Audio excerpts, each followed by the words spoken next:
नमस्कार आप सभी को। मैं Sarita Kulkarni astro life junction channel में आपका स्वागत करती हूँ।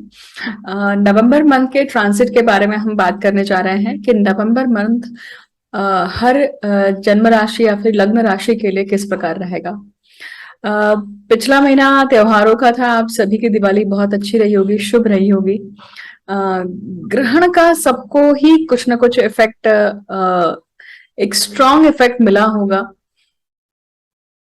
और वो ग्रहण का इफेक्ट रहेगा भी कुछ समय तक, क्योंकि अब एक और ग्रहण आने वाला है इस महीने।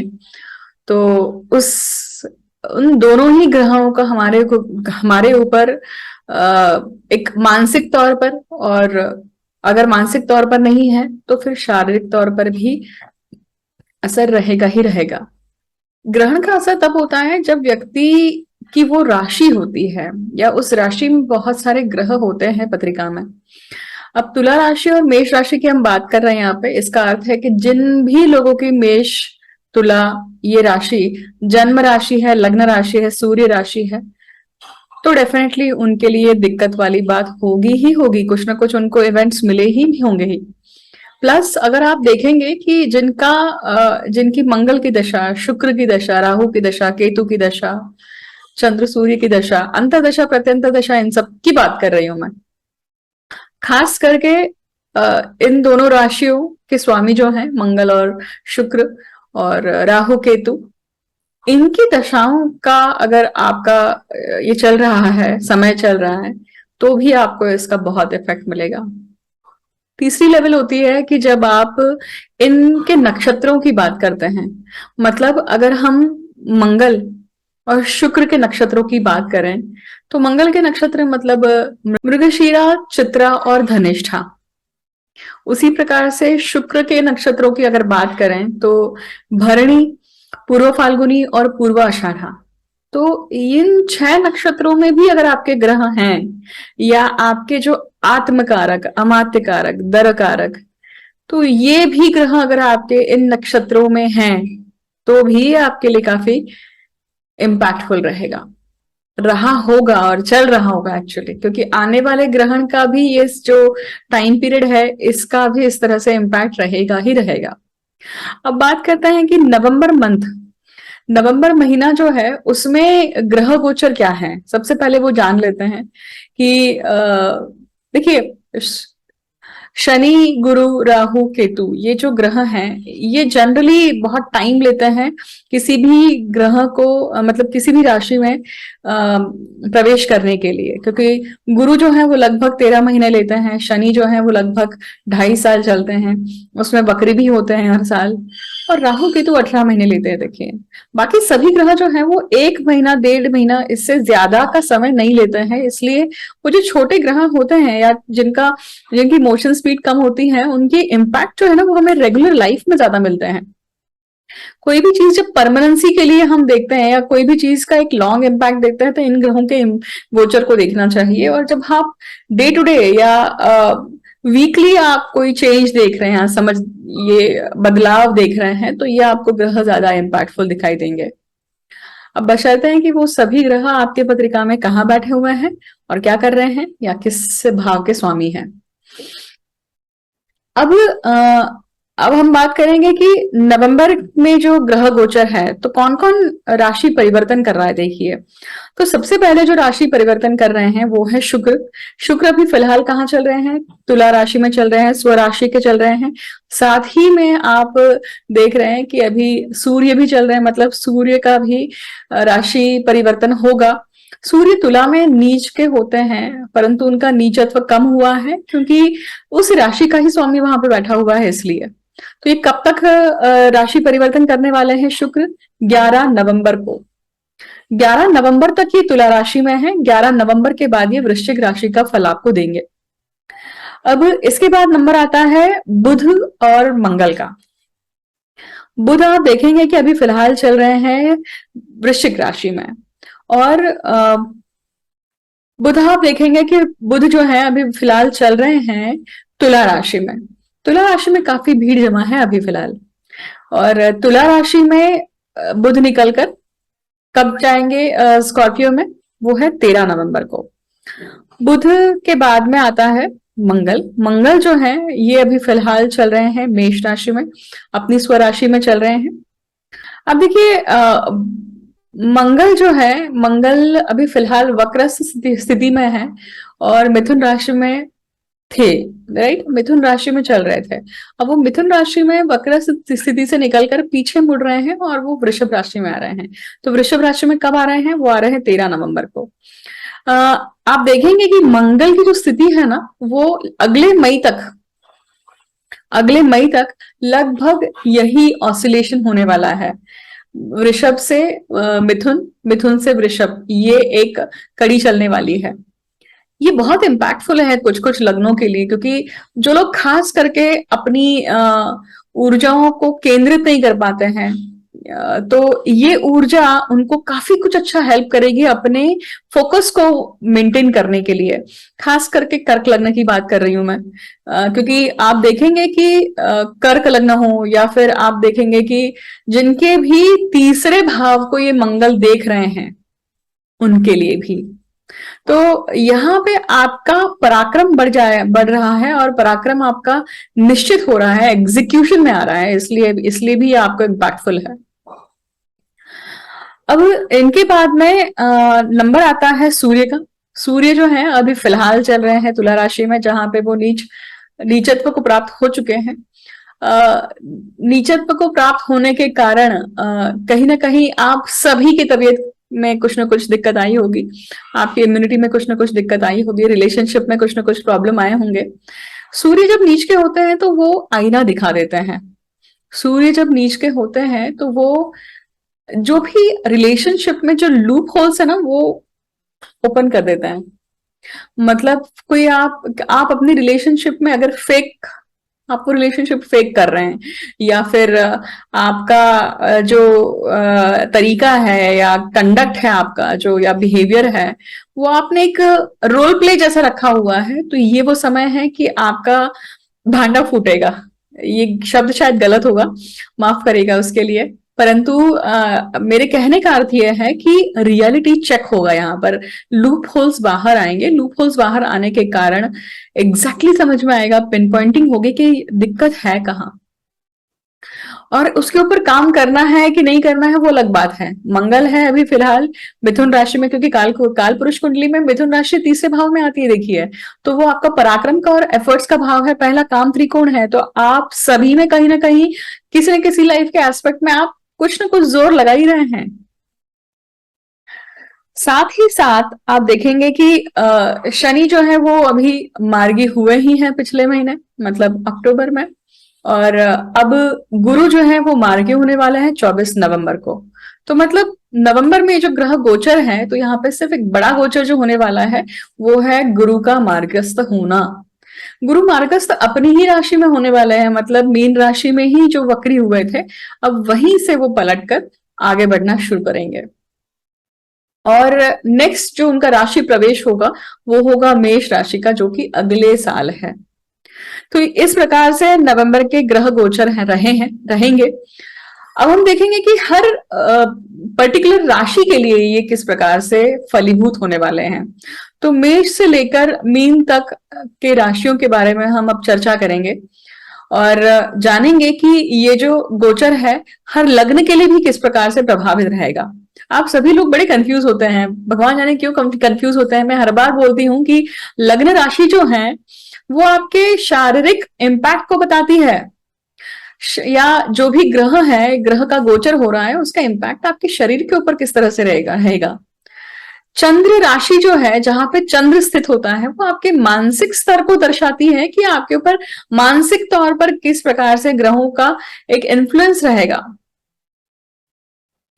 कंफ्यूज मत होइए और लिख के रखिए कहीं, अगर आप याद नहीं रख पा रहे हैं तो।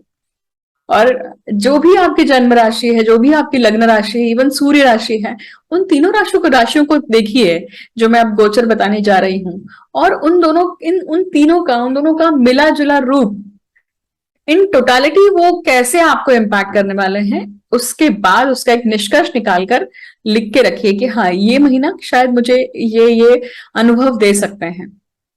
लास्ट बट नॉट लीस्ट, कि ये एक जनरल प्रिडिक्शन का वीडियो है। देखिए, जो लोग कंसल्टेशन नहीं ले पाते हैं, जो लोग कंसल्टेशन अफोर्ड नहीं कर पाते हैं, स्पेशली उन लोगों के लिए ये एक प्रयत्न है कि उनको एक एक एक मोटे मोटे तौर पर क्या एक्सपेक्ट करना चाहिए इस महीने, क्या हो सकता है, क्या संभावनाएं हैं, वो उनको मिल सकती हैं।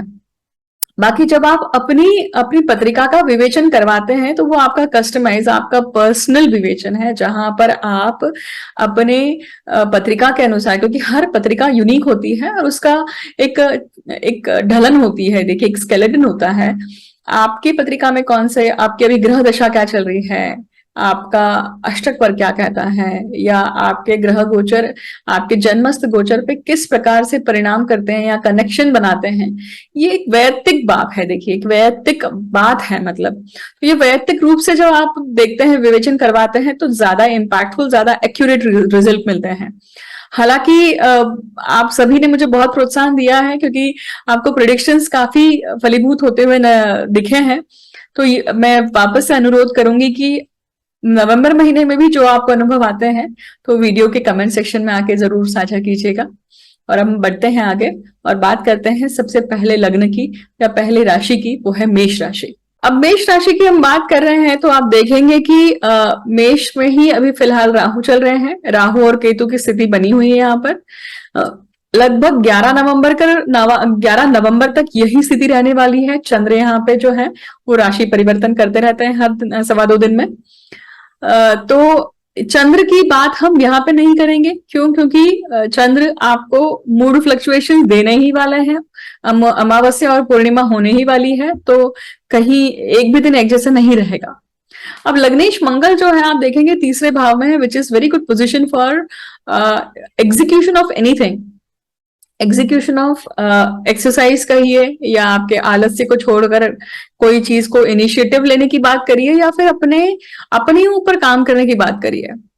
क्योंकि यहाँ पे राहु का लग्न में होना और तीसरे भाव में मंगल का होना वक्री स्थिति में है। तो वक्री स्थिति में होने के कारण एक चीज जरूर है कि यहाँ पे मंदी आज आएगी। यहाँ पे कहीं ना कहीं रोड़े आएंगे।